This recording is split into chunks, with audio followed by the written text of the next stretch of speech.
So hello and good evening everyone, कैसे आप सभी लोग। उम्मीद करता हूँ आप सभी लोग बहुत अच्छे से होंगे, आपकी पढ़ाई अच्छे से चल रही होगी। तो गाइस आज हम बात करने वाले हैं, फिर से लाइन टू लाइन एक्सप्लेनेशन देखने वाले हैं हमारे इस चैप्टर का, अ पिंच ऑफ स्नफ का। It was a time for frankness. ये एक समय ऐसा आ गया था जब हमें खुलकर बात करनी थी, खुलकर व्यवहार करना था कि अब मैं उनके साथ फ्रैंक होकर के खुलकर बात कर सकता था। फ्रैंकनेस का मतलब क्या होता है, किसी भी व्यवहार को खुलकर करना, ठीक है। लुक अंकल, और वो साफ साफ अपने मामा जी को कहता था, देखो मामा जी, आई सेड, मैंने कहा, I am merely N under secretary on probation. हाँ, लकाक्षीरप, ये हिंदी का बहुत मुश्किल वर्ड है, आप इसको प्रशिक्षण मान लो, है ना। मैं केवल और केवल क्या हूं, एक अंडर सेक्रेटरी हूं, यानी कि अभी तक प्रॉपर सेक्रेटरी भी नहीं बना हूं, अंडर सेक्रेटरी हूं। और अंडर सेक्रेटरी में भी ऐसा कोई परमानेंट नहीं हुआ हूं अभी तक तो मेरा प्रोबेशन पीरियड चल रहा है, केवल प्रशिक्षण का समय चल रहा है। And it is more than my job is worth to go asking for interview with ministers.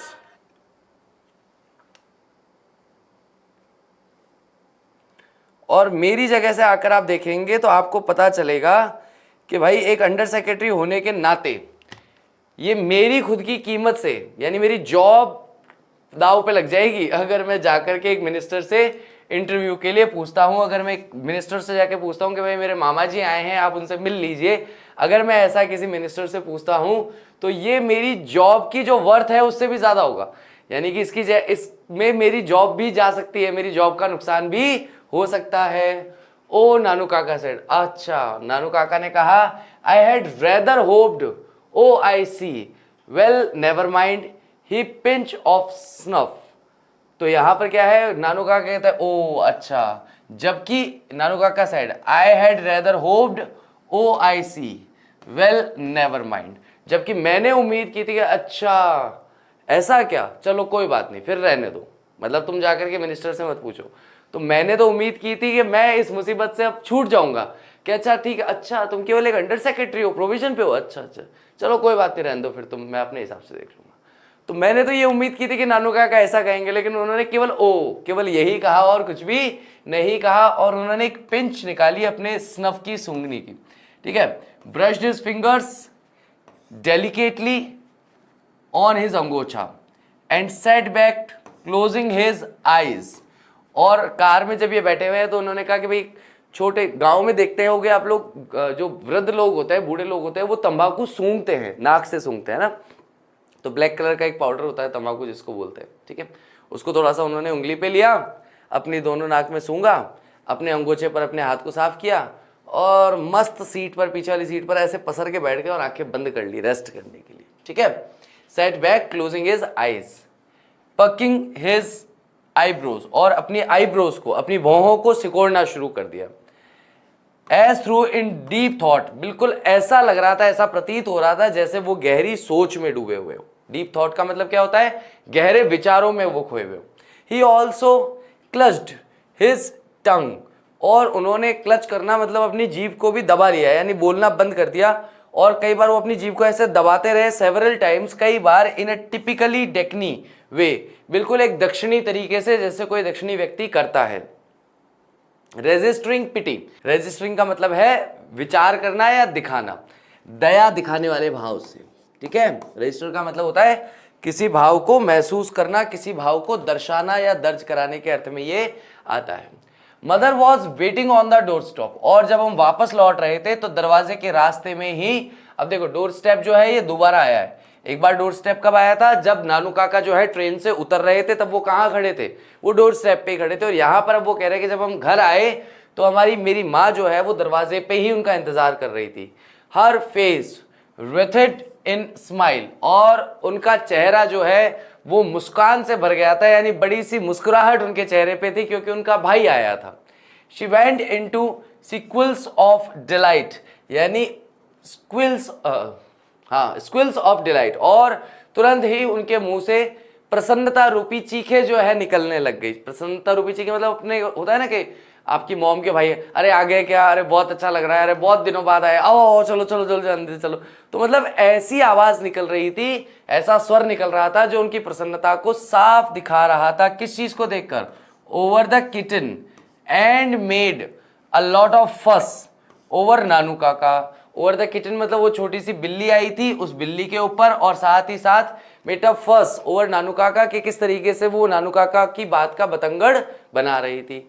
I also found that she had installed him in my bedroom, और मुझे तब ये भी पता चला कि इंस्टॉल करने का मतलब होता है व्यवस्थित करना या रखना, कि उन्होंने कहाँ रखा था नानू काका को, उसके बेडरूम में, यानी लेखक के ही बेडरूम में उनके रहने की व्यवस्था की। So that I had to put a charpai for myself in the back veranda, ताकि मुझे अपने लिए केवल एक चारपाई, चारपाई क्या होती है ऐसी, खाट बोलते हैं, खटिया बोलते हैं, चारपाई बोलते हैं, पलंग बोलते हैं, माचा बोलते हैं, जो भी आपकी लैंग्वेज में बोलते हैं बोल लीजिए। ऐसी एक चारपाई जो है वो खुद के लिए मैंने अपने बरामदे के बैक में रख ली, यानी कि पीछे की तरफ जो बरामदा था वहां पर मैंने अपने सोने के लिए चारपाई डाल ली, सर चारपाई लगा ली, चारपाई बिछा ली।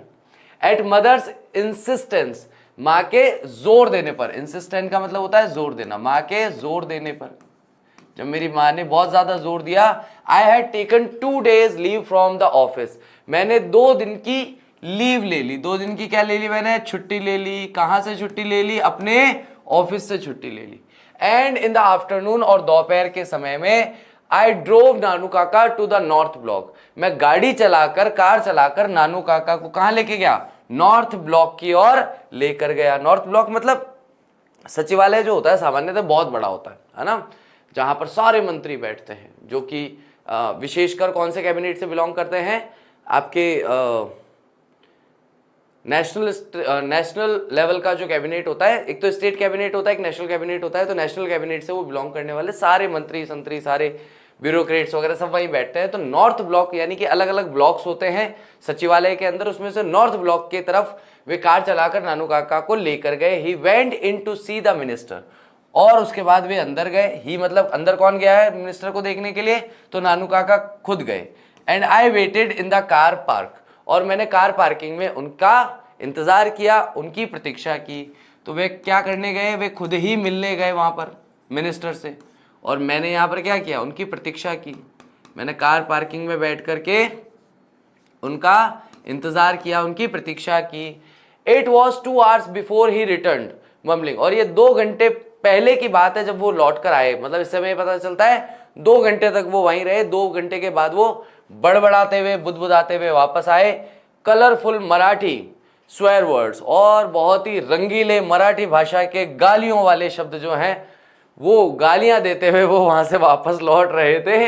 स्वेयर वर्ड का मतलब होता है खराब भाषा का प्रयोग करते हुए, और अपन बोलचाल की भाषा में बोलते हैं गालियां देते हुए आ रहे थे लोगों को। I didn't dare ask him what had happened, और मैंने बिल्कुल भी साहस नहीं किया, मैंने बिल्कुल भी डेयर नहीं किया, मतलब क्या है, साहस नहीं किया कि मैं उनसे पूछ सकूं कि क्या हुआ क्योंकि आदमी पहले ही 2 घंटे अंदर था, तपा हुआ वहां से आ रहा है, गालियां देता हुआ आ रहा है, आते के साथ ही मैं पूछूं क्या हो गया मामा जी, पता पड़े मेरा भी नंबर साथ में ही लग जाए। Ask what had happened and drove without saying a word, और मैं कार चलाने लगा बिना एक शब्द कहे। He cool down in a little while, थोड़ी देर में वो शांत हुए, थोड़ी देर में वो ठंडे हुए। दो एंड आई सेड थ्रू, और फिर मैंने कहा 2 hours, सॉरी आई सेड है ना, अच्छा उन्होंने कहा 2 घंटे बाद, 2 घंटे वहां से आने के बाद वो ठंडे हुए, ठंडे होके थोड़े शांत हुए, शांत होने के बाद उन्होंने कहा 2 hours I spend being transferred from one chaprasi to another, tramping through the corridors, and in the end succeeded in getting a deputy secretary to give me an appointment 3 days from now. Shameful, shameful. ठीक है, तो अब यहाँ पर वो अपनी व्यथा बता रहे हैं कि वो उस समय क्यों गुस्से में आ रहे थे, क्यों वहां से बड़बड़ाते हुए आ रहे थे, गालियां निकालते हुए आ रहे थे। 2 घंटे मैंने वहां बिताए, मुझे एक चपड़ासी से दूसरे चपड़ासी के पास ट्रांसफर किया गया, भेजा गया, उससे आके बात करो, अरे यार मैं नहीं, उससे आके बात करो, अरे मैं नहीं यार, उससे आके बात करो। ट्रैम्पिंग यानी कि मैं गुस्से में एक कॉरिडोर से दूसरे कॉरिडोर, यानी एक गलियारे से दूसरे गलियारे में जाता रहा, अलग अलग गलियारों से निकलता रहा, है ना। इन द एंड, अंत में मुझे एक डेप्यूटी सेक्रेटरी मिला जिसने मुझे अपॉइंटमेंट दिया, वो भी आज से, नाउ यानी आज से 3 दिन बाद का अपॉइंटमेंट मिला है। शेमफुल, शेमफुल, कितनी शर्मिंदगी की बात है। And there was another series of Marathi expletives, और फिर से एक और सीरीज, एक और श्रृंखला शुरू हो गई मराठी भाषा में गालियों की। इन अ लिंग्विस्टिक इमरजेंसी, इस भाषा से संबंधित इमरजेंसी के अंदर my uncle always turn to his mother tongue, यानी कि मेरे अंकल जो है हमेशा अपनी मातृभाषा की ओर मुड़ जाते हैं या हमेशा अपनी मातृभाषा में ही लग जाते हैं। भैया एक छोटी सी बात है, हमारे यहाँ पे कहते हैं कि जब आप अंग्रेजी नया नया पढ़ना शुरू करते हैं, थोड़ी बहुत अंग्रेजी पढ़ लेते हैं, तो आप हर जगह, जो नया बच्चा होता है ना, हर जगह अंग्रेजी भाषा में व्यवहार करने की कोशिश करता है। तो गांव के बड़े बूढ़े कहते हैं बेटा कितनी ही इंग्लिश बोल ले, अगर कुत्ता काटने आएगा ना तो मुंह से धुर्रे धुर्रे ही निकलेगा। धुर्रे धुर्रे मतलब धुर्र धुर्र धुर्र, काट मत लियो भाई तू, ठीक है। तो ये मातृभाषा की सुंदरता है, ये मातृभाषा की खूबसूरती है। आदमी किसी को मना सकता है किसी पराई भाषा में, आदमी किसी को राजी कर सकता है पराई भाषा में, आदमी किसी को इम्प्रेस कर सकता है पराई भाषा में, पर आदमी को जब गुस्सा आता है ना, तो गुस्सा वो अपनी भाषा में ही करेगा, अपनी मातृभाषा में ही करेगा। गालियां देगा तो अपनी मातृभाषा में ही देगा, अपनी मूल भाषा में ही दुर्व्यवहार करेगा, किसी के साथ करेगा। तो यहाँ पर नानू काका के साथ भी ये हो रहा है कि नानू काका जो है, बाकी सारी चीजें तो ठीक है, लेकिन जैसे ही उन्हें गुस्सा आता है वैसे ही वो अपनी मराठी भाषा में गालियां निकालना शुरू कर देते हैं। तो यहाँ पर यही बात कही गई कि बहुत सारी भाषाओं में व्यवहार करने के बावजूद भी जैसे ही इमरजेंसी आती है मेरे अंकल को, वो हमेशा मेरे मामा जी के सामने जैसे ही कोई इमरजेंसी की सिचुएशन आएगी, वो सीधे अपनी मातृभाषा की ओर मुड़ जाते हैं। A garish yellow sports car flashed past us, blaring its horn in an interrupted blast, and the young man at the wheel waved his hand to me. चलिए, उसी के बाद क्या हुआ, एक शानदार, एक लाजवाब, एक बहुत ही सुंदर सी येलो कलर की स्पोर्ट्स कार जो है वो मेरे पास से, मतलब फ्लैश्ड, ऐसे जैसे एक लाइट होती है ना, इतनी तेजी से निकली, ऐसे एक लाइट केवल फ्लैश होकर बंद होती है ना, इतनी सी लाइट दिखाई देती है कि ये चालू हुई, ये बंद हुई, उतनी ही देर में एक कार हमारे पास से निकली, ब्लेयरिंग इट्स हॉर्न। ब्लेयरिंग का मतलब है उसने बस अपने हॉर्न को दबाए रखा, अनइंटरप्टेड यानी कि निर्विघ्न या निर्बाध तरीके से, ब्लास्ट यानी जोर से पैं करके हॉर्न की आवाज आई, and the young man at the wheel, और एक जवान आदमी, एक युवा आदमी जो कि कार चला रहा था, जो व्हील पर बैठा हुआ था, waved his hand to me, उसने हाथ हिलाते हुए मेरे को हेलो किया। व्हाट अ रूड मैन, कितना बदतमीज आदमी है। हु वॉज दैट, कौन था वो, नानू काका आस्क्ड। नानू काका ने पूछा, बोला व्हाट अ रूड मैन, कितना मतलब खराब आदमी है, जबरदस्ती कान फाड़ दिए इसने, इतनी जोर से हॉर्न बजा रहा, कौन है पागल। चैप कॉल्ड रतिराम, इस चैप का नाम, यानी इस लड़के का नाम, चैप बोलते हैं लड़के को, ध्यान रखना। कोई आपको आके कहे हाई चैप, तो उसमें चैप मत देना कहीं तुम। चैप का मतलब है लड़का, कोई गलत वर्ड नहीं है, अच्छा लड़का बोला, अच्छा लड़का है, ठीक है। कॉल्ड रतिराम, इस लड़के का नाम क्या है, रतिराम है। Works in the same ministry as mine, ये इसी मिनिस्ट्री में काम करता है मेरी तरह, जैसे मैं मिनिस्ट्री में काम करता हूँ, ये भी मिनिस्ट्री में काम करता है। अंकल कहते हैं ओ आई सी, ओ तो नहीं बोलते ऐसी, अच्छा अच्छा ठीक है ठीक है। There was some talk about his going as trade commissioner to Hazrat Barkat Ali, you know the ambassador, but they say it is all off now. I said just to make conversation. अब पता है क्या है, अब यहाँ पर स्थिति बड़ी विचित्र हुई है। अंकल का मूड खराब हुआ है। अंकल को पूरे सचिवालय में चक्कर कटवाए गए। उसके बाद 3 दिन के बाद मामा जी को टाइम मिला कि भाई 3 दिन बाद आ जाना, आकर के मिनिस्टर से मिल लेना, ठीक है। अब उसके बाद में एक लड़का जो है, इनके मित्र है साथ में, है ना, जो हमारे मनोहर जी हैं उनके मित्र हैं। अब मित्र जो है पास में से गाड़ी चूं करते हुए निकाल के ले गया हॉर्न बजाते हुए, तो इनका अंकल का फिर दिमाग खराब हो गया। तो अब बात को या माहौल को थोड़ा नॉर्मल करने के लिए, माहौल को थोड़ा सहज करने के लिए, अब 2 लोग अगर चुपचाप बैठे हैं कार में, तो वो शांति नहीं, वो मतलब सन्नाटा प्रतीत होता है। वो फिर शांति जैसा नहीं लगता कि शांति से बैठे, ऐसा लगता है कार में सन्नाटा छाया हुआ है। तो वही कुछ बात हो, थोड़ी हल्का मूड हो, सबका सब लाइट मूड में थोड़ी बात कर सके, तो उस चीज के लिए यहां पर मनोहर जो है फिर से कन्वर्सेशन स्टार्ट करते हैं। देयर वॉज सम टॉक, कुछ बातें चल रही थी। He is going as the trade commissioner to Hazrat, तो ट्रेड कमिश्नर जो है यानी व्यापार के जो कमिश्नर हैं उनसे कि भाई हजरत बरकत अली के बारे में, आप जानते हैं एम्बेसडर जो है, एम्बेसडर किसको कहा जाता है, राजदूत को। तो बट दे से it is all of now, लेकिन वो सब कह रहे थे कि बस अब ये सब खत्म हो गया। आई सेड, मैंने ये बात कही, जस्ट टू मेक कन्वर्सेशन, और ये बात कहने का कोई उद्देश्य नहीं है, जस्ट टू मेक कन्वर्सेशन कि यार कुछ तो बात हो, इतनी शांति बनी हुई है। Why don't you get sent out on one of these for an assignment, Nanu Kaka asked. तो नानू काका ने बोला कि जो फॉरेन असाइनमेंट होते हैं, विदेश में किए जाने वाले कार्य होते हैं, तुम्हें उन कार्यों के लिए बाहर क्यों नहीं भेजा जाता देश से? मतलब तुम क्यों नहीं जाते देश से बाहर? कभी अमेरिका, कभी अफ्रीका, बहुत सारे राजदूत जो है वो जाते रहते हैं, बहुत सारे सेक्रेटरी जो है वो जाते रहते हैं भारत के बाहर, उनको काम दिया जाता है करने के लिए, तुम्हें क्यों नहीं भेजते? To get sent on a foreign assignment is in the same category as getting an interview with minister uncle. मैंने कहा कि भैया अगर फॉरेन असाइनमेंट में भेजना किसी को, बिल्कुल उसी कैटेगरी का काम है जिस कैटेगरी का काम है एक इंटरव्यू अरेंज कर पाना एक मिनिस्टर के साथ अंकल। तो कहता है मामा जी फॉरेन जाके काम करना और किसी मिनिस्टर के साथ अपॉइंटमेंट करना या इंटरव्यू फिक्स करना, ये एक ही लेवल का काम है, एक ही कैटेगरी का काम है।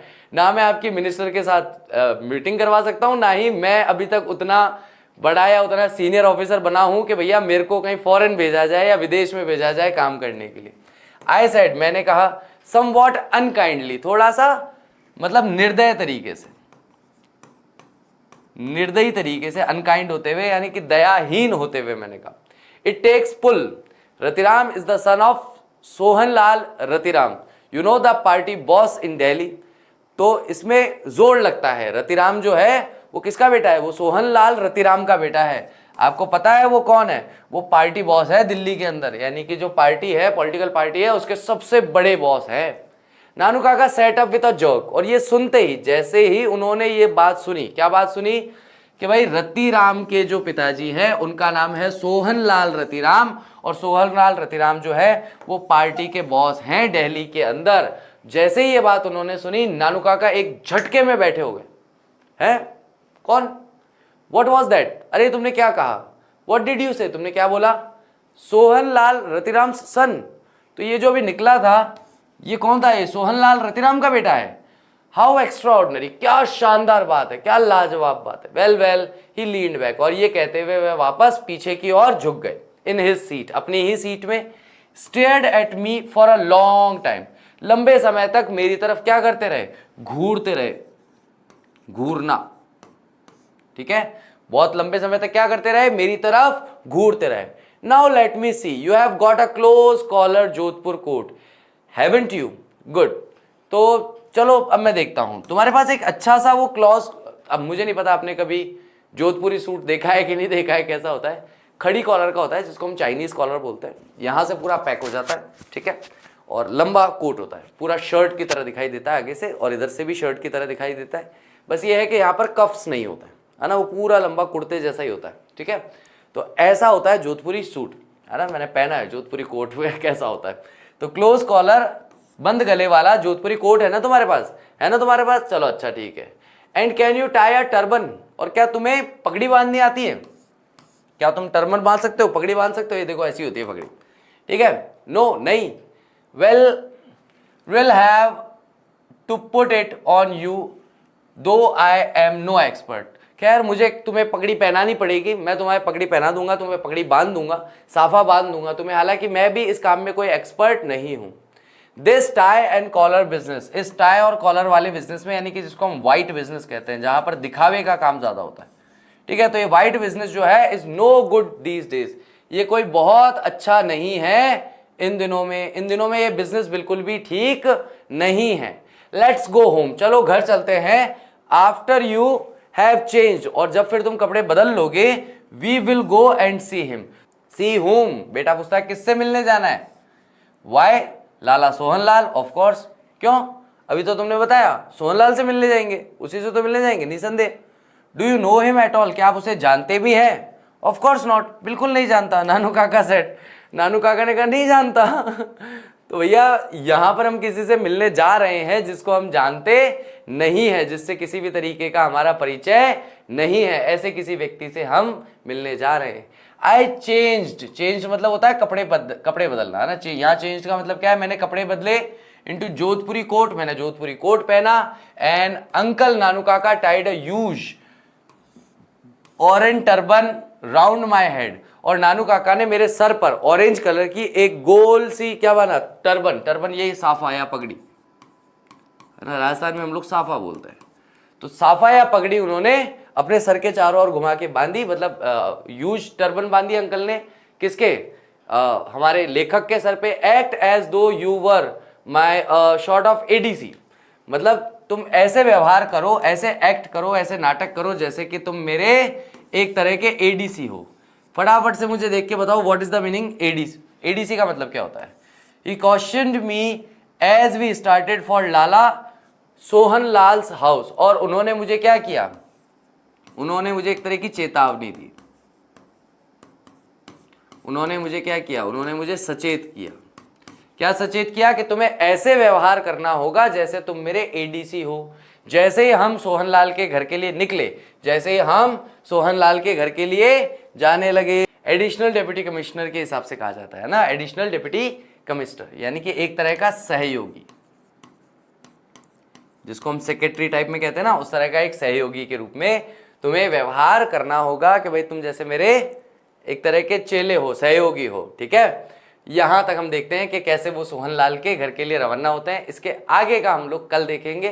गाइस प्लीज थोड़ा सा मेहनत करना, और इसके वर्ड मीनिंग्स जो आज हमने पढ़ा है उसके सारे वर्ड मीनिंग्स कल आप लोगों के तैयार होने चाहिए।